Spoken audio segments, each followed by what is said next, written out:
We're joined by NFL royalty now. Here in the studio, former Green Bay Packer Scott Wells is with us. Good morning, Scott. Good morning. Scott. Good morning. It's great to be here. It's good to have you with us. I just love an American energy coming into the room. I don't know. I was here last week for the Vikings and Browns game at Tottenham, and then seeing the energy around that game, and this week leading up to the Broncos and Jets. You guys are surpassing our energy, I think, in this right now. It's impressive. Well, American football has grown in an incredible way in the UK over the last 20 years. It's just been, for pals, friends of mine who go to games, Tottenham, like you said last week, of, fans. I was on the tube getting on there. It's selling out everywhere, isn't it? Oh, it is. We had over 61,000 fans last week for that game. And when we were driving back, we had a driver coming from the stadium because it's so fascinating to me to see the stadium, and there's no parking lot around it. Oh, no. So it's like it's town stadium. And when we're driving back, he referenced several times, he said, this is one of the biggest crowds I've seen exiting Tottenham. Yeah. So just going to the tube, walking away, just mass crowds. And I thought there was a fair representation. Like, you expect some Americans to come over here and watch, but I thought there was a strong UK presence at that game. And it's huge for being an alumni of the sport in the U.S. and how big it's been in the U.S. To see it grow internationally is huge. Yeah. Well, I was in America for the '94 World Cup, and preparation, we went to the New England Patriots training ground, and I met guys like you, and I remember looking at them thinking, their arms are bigger than my legs. These amazing, Right. You still are, by the way. Yeah, no, but just, the power that these guys have, and the sport itself of, such a tough, everyone goes, oh, they wear helmets, it's not like, and I'm thinking, yeah, you try and you clash with one of these players, they're like being hit by a truck. Yeah, it's the game has evolved, definitely. So when I entered the league, so you were there in '94, you said, and the Patriots they were not very good in '94, if I remember right. They became better with Brady and Belichick, but going into the league in 2004 when I was drafted, and even the evolution of the game as far as hitting, wearing the helmets, the quality of the equipment, doctors have told us that every play as an offensive lineman is like a mini car wreck. Oh, yeah, so cool. You need the equipment. And I know I was talking to some professional rugby players last week, and they kind of laughed because they're like, we play and we don't use the equipment that you guys do. But they even commented on the difference in size. I don't know that there's a lot of 330-pound rugby players that are hitting full speed, or some of the collisions you have when guys have 20-yard head starts. But again, the game is continuing to evolve to become safer. But I think that the fast-paced nature and the collision, and for a lack of a better term, the violence of the game is what a lot of fans like to see, and that's what separates it from rugby or English football or things like that. So to me, I like all sports. And there's something unique about each one, and I think we bring a different, unique perspective to a game. Yeah. You won the obviously the major event, the final, with the Green Bay Packers back in 2011. Am I right? It was the 2010 season, yes, but the Super Bowl was in 2011. Correct. Yeah, just in January. Tell us the feeling of being a winner, a Super Bowl winner. Well, it's interesting because everything is wrapped around getting to that game and winning that game, that in the moment when the game ended, I don't think it resonated with me initially. So the confetti's falling. Obviously your opponents, they're upset. I immediately start shaking hands with all the Pittsburgh Steelers guys because that's what I was used to doing after games. That's the sportsmanship of it. You respect what each other's doing. Well, I'd shaken 4 or 5 guys' hands, and I think it hit me. We were world champions. Yeah. And then it's just all hell breaks loose. You're running around. I'm looking for my family because you're trying to get your family out of the stands to come down to celebrate with you. You're hugging on teammates because of what all has to go right to win it all. It's fascinating because not much has to go wrong to lose it. I was on 2 other teams that we were good enough to win it, and the New York Giants beat us in the playoffs, and they went on to win it. Yeah. So to actually have it culminate and win and hoist that trophy up with your teammates that you've been through so much throughout a long season was huge, especially for a town like Green Bay. Yeah. Green Bay is unlike any other town in professional sports so to bring another championship back to them was huge. What Green Bay like today? Green Bay, very blue collar. It's very blue collar. I remember, so I played at a college university that had we could seat, I think, 107,000 fans in our stadium. The entire town of Green Bay, when I was drafted, I think had 102,000. That's mad. College. So to think, just to think that every citizen of that town or city could have bought a ticket to my college game and not filled the stadium. Right. That's how unique Green Bay is. And so it's a small town feel, very blue collar. The fans, win, lose, they support you. They love you. You see them when you take your kids to school. You see them when you go to the grocery store.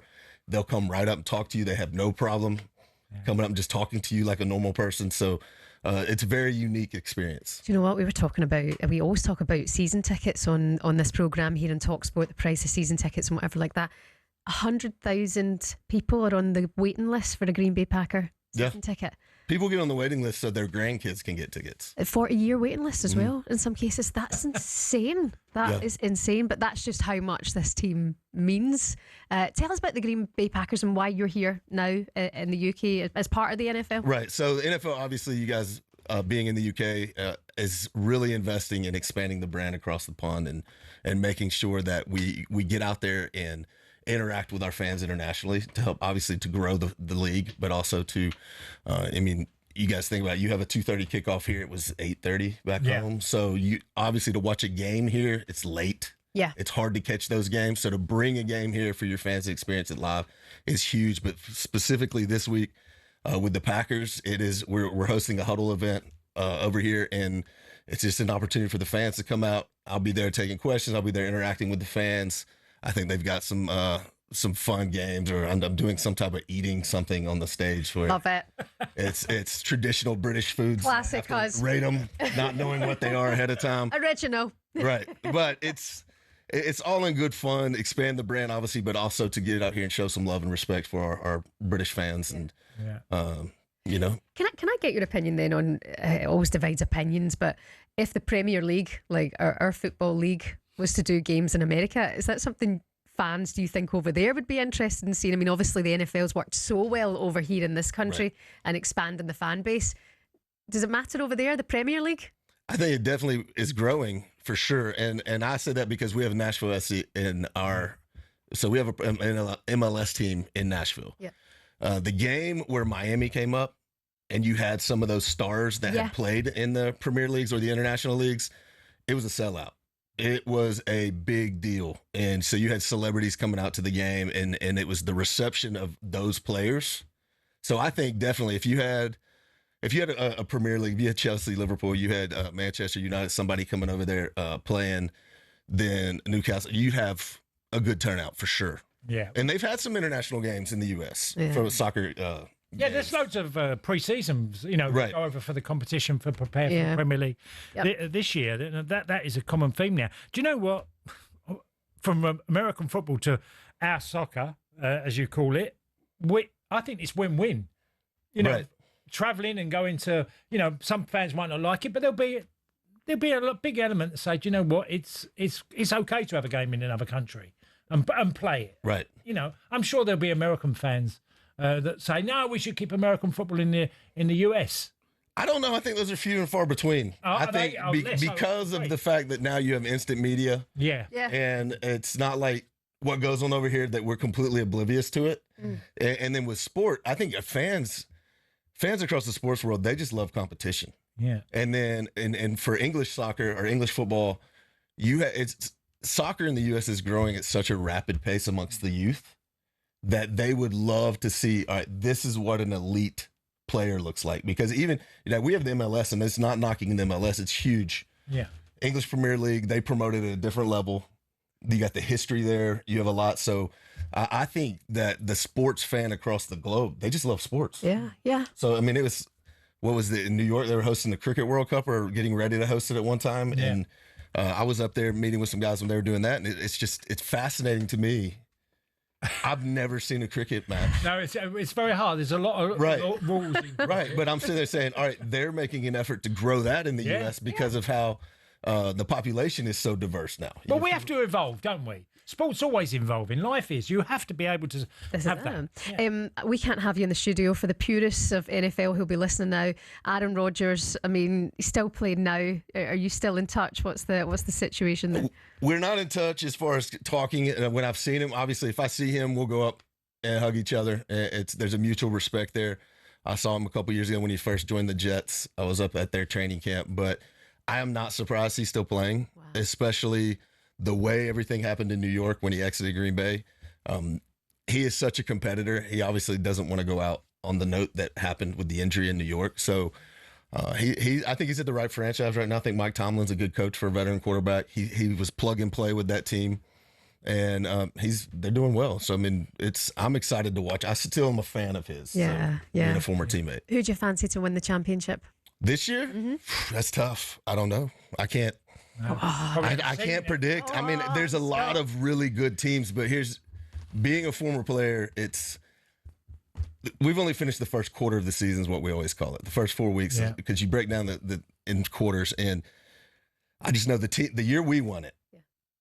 We were 10-6 and barely made it into the playoffs. Wow. So, but we peaked at the right time. So seldom is it the team that looks the best in the first quarter of the season that's the best team at the end of the season. So a lot of football left to play.